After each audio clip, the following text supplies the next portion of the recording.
Hey guys, and welcome to my childhood bedroom. I'm gonna do this whole video in voiceover because when I filmed this a couple weeks ago, I was like 8 days into my full-fledged spring break slump, and let me tell you, that does not look pretty. But this break was one of the last times that I might go home for a while, so I thought I'd indulge in one of my favorite pastimes, being vaguely nostalgic about my childhood, and show you guys where I grew up and maybe share some stories of my youth. God, I am so ready to be a grandma. Let's start on the bedside of the room because that's where the magic happens. Just kidding, no magic happened in this room whatsoever. It is right next to my parents' room and that wall is very much not soundproof, and I also just had no game in high school whatsoever. I used to have a lofted bed to save space because the room is pretty small, but honestly having a bigger bed on the floor and then this huge cabinet set up above really opens up the space a lot more. On my bed, I have this giant pile of floofy pillows, which is perfect for hugging at night when I realize how utterly and truly alone I am. And I also have this bear friend, which my family insists is a cat, but it's definitely a polar bear. Either way, he is a good boy.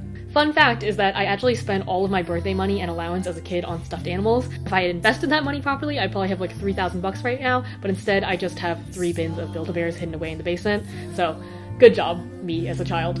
On this little wall nook, I have this random print of a painting of the Russian Revolution. My art teacher just happened to be giving out art prints one day, so I decided to take the one with people dying on it and sleep next to it every night, because that's normal.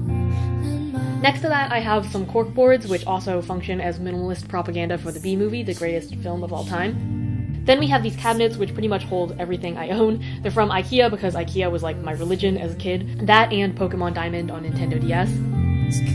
This cabinet holds my books, which I put in rainbow order because even young Ashley was fiended for that aesthetic. This book was the first book that I ever bought at the Scholastic Book Fair, which in retrospect was definitely just a capitalist ploy to get school children to spend their money on fun erasers. It's all about the elements in the periodic table because I am a massive nerd, but they're all illustrated as cartoon characters, which I thought was pretty cute. This cabinet is usually full of shoes, but right now I just have a few because I live in LA now, obviously.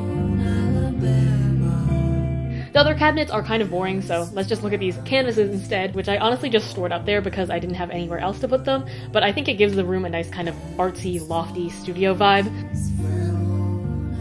And on this end, I have more shit that I don't use. A ukulele that I bought in the 3rd grade and promised myself that I was gonna learn to play and write songs like Charlie Is So Cool Like, my idol. And a guitar, which I kind of learned to play, but I'm so bad at tuning it that I kept breaking the strings and I kind of just gave up replacing them after a little bit. Let's mosey on over to the other side where we have a window, which is where I get my sunlight.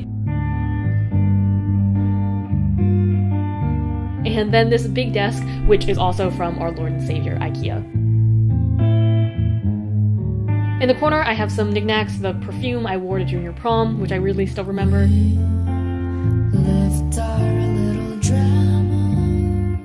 This drawer holds an obscene amount of art supplies. When I was a kid, I had kind of this addiction to buying notepads with those 40% off Michaels coupons.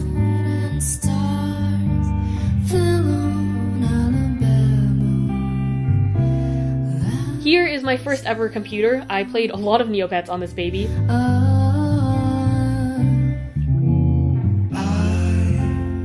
Some of you guys noticed in the background of another video that I do indeed use ramen as decor in my room.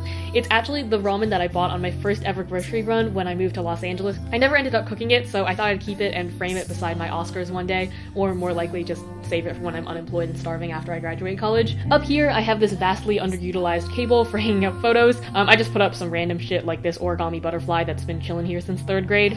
And then over here on the final side of my room, we have this door, which is super exciting, and this closet, which I installed a mirror door on to kind of open up the space and make it look a little bit bigger. And it's also conveniently where I hid literally all the crap that I didn't want to show in this video. Alright, and that concludes my tour of my childhood bedroom. I hope you guys enjoyed this in one way or another. As always, thanks for watching, and I'll see you guys next week.